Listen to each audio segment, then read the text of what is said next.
Yan, kamusta mga tol? Dahil nakatapos na tayo ng pagbobomba ng ilang araw, mag-harvest naman tayo ng gulay para makain natin. Ayan o. Wow!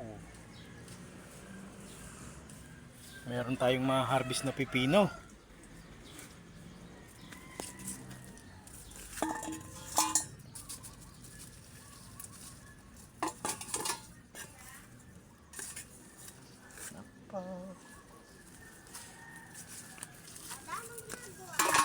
Nag-harvest ng gulay.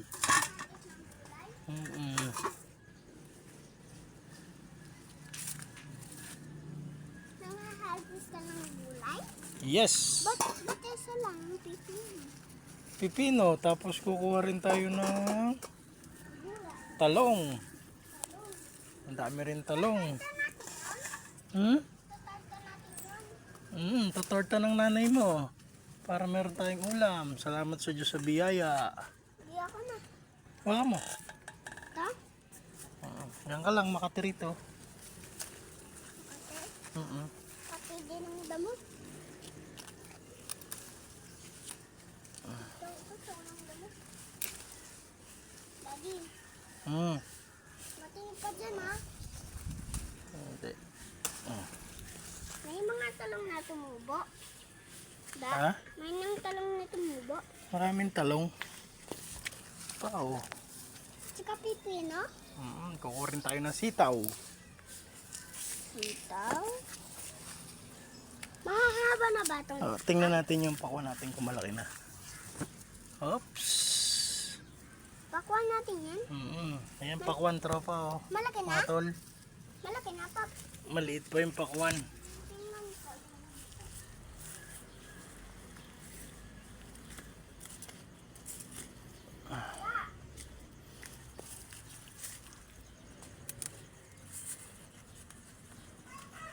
Tata! Ito pa ang ating mga talong.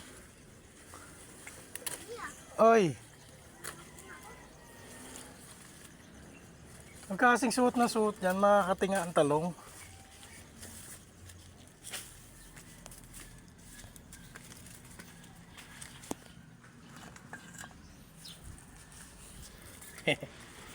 Salamat sa Diyos sa biyaya sa bakuran. Dami kong talbos ng kamote oh. Sino gusto guys? Kuha na kayo ng talbos ng kamote.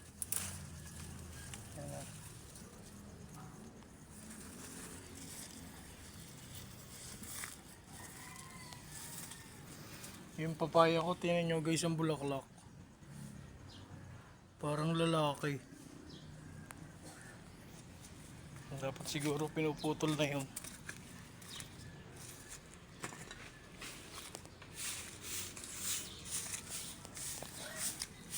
Sitaw naman ang ating papanguhanin.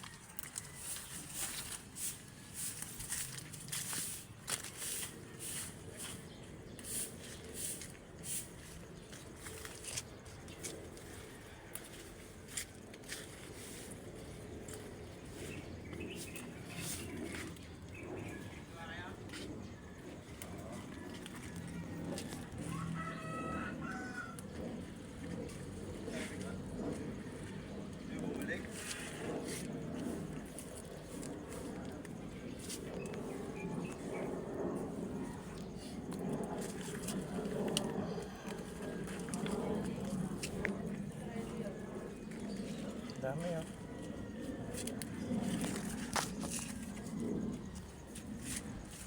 Daming bunga ng sitaw guys.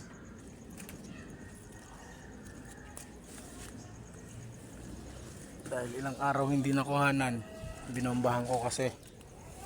Kaya ito tayo ngayon. Kumuha at nag-harvest.